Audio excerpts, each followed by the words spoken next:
Good morning. അപ്പോൾ ഇതാ അതുനും ഇതുനും ഗിരീഷിനും എല്ലാം ചോറിടാൻ പോകുന്നതേ ഉള്ളൂ. ഇത് ഗിരീഷിന് കഴിക്കാനുള്ള കാപ്പി, ഇതും ഇതുകുട്ടിക്ക് കഴിക്കാനുള്ള ദോശയും തക്കാളിക്കറിയാണ്. അത് ഗിരീഷിന് കൊണ്ടുപോകാനുള്ള കാപ്പി എടുത്തു വെച്ചേക്കുവാണ്. ഇത് അയലക്കറിയാണ്, മീൻകറി. ഗിരീഷിനുള്ളതിൽ ഒഴിച്ചു കൊടുക്കാം. നമുക്ക് അതും ഒഴിച്ചു കൊടുക്കാം. ഇത് നമ്മുടെ മിതുക്കുട്ടിക്ക് കോരി കൊടുക്കാം. കുട്ടിക്കുള്ള ഒരു കുഞ്ഞിലയാണ്, അതുകൊണ്ട് തന്നെ നമുക്ക് ഉമ്മണിക്കറി മതി. ഇതാ ഇവിടെ എല്ലാം വെച്ചിട്ടുണ്ട്. ഇത് ഗിരീഷണൻ്റെതാണ്. മീൻകറി ഉണ്ട്, പിന്നെ ബീൻസിന്റെ വിഴുക്കുണ്ട്, മുട്ട പൊരിച്ചതുണ്ട്, പിന്നെ ഇതാ മീൻ പൊരിച്ചുണ്ട്. ഇനി ഇതാ ഒരു ഉമ്മണി ചമ്മന്തിയും കൂടി അവിടെ ഇരുന്നോട്ടെ. അതുകൊണ്ടാണ് അവനും അതുപോലെ തന്നെ. പക്ഷേ ഇതിൽ ബീൻസിന്റെ വിഴുക്കില്ല, അവനത് ഇഷ്ടമല്ല. പിന്നെ അവനിതാ ഒരു ഉമ്മണി ചമ്മന്തി ഇരുന്നോട്ടെ. ചമ്മന്തി അവർക്ക് എല്ലാവർക്കും ഇഷ്ടമാണ്, അതുകൊണ്ടാണ് മീൻകറി ഉണ്ടെങ്കിലും വെക്കുന്നത്.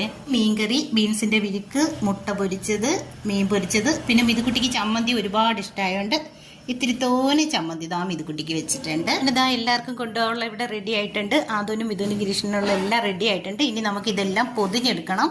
ഇന്ന് ഗിരീഷണ്ണ ഇലയിലാണ്, കാരണം ഗിരീഷണ്ണ ഇന്നലെ ജോലിക്ക് പോയപ്പോൾ പാത്രം അവിടെ കളഞ്ഞിട്ട് വന്ന്, അതും ജോലി സ്ഥലത്തല്ല റോഡിൽ എവിടെ വെച്ചിട്ട് മറന്നിട്ടിങ്ങി വന്നിട്ടുണ്ട്. ഭാഗ്യത്തിന് ഇവിടെ വേറൊരു പാത്രമുണ്ട്, പക്ഷെ അതിന് മകൾ ഇരിക്കുകയാണ്. അതെല്ലാം വൃത്തിയാക്കി എടുക്കണം. അതുകൊണ്ട് ഇന്ന് എന്തായാലും ഇലയെ കൊടുത്തുവിടാന്ന് വിചാരിച്ച്. പിന്നെ മിതുക്കുട്ടി കാപ്പി കുടിച്ചിട്ടില്ല, റെഡി ആയിക്കൊണ്ടിരിക്കുന്നതേ ഉള്ളൂ. ഇത് ആദുവിന്റെ ചായയാണ്. ഗിരീഷണം കാപ്പി കുടിച്ചിട്ട് പോയിട്ടുണ്ട്. ഇനി നമുക്കിതെല്ലാം പൊതിഞ്ഞെടുക്കട്ടെ. അപ്പോൾ ഇന്ന് രാവിലത്തെ വിശേഷം ഇത്രയൊക്കെയാണ്. Okay, bye, see U.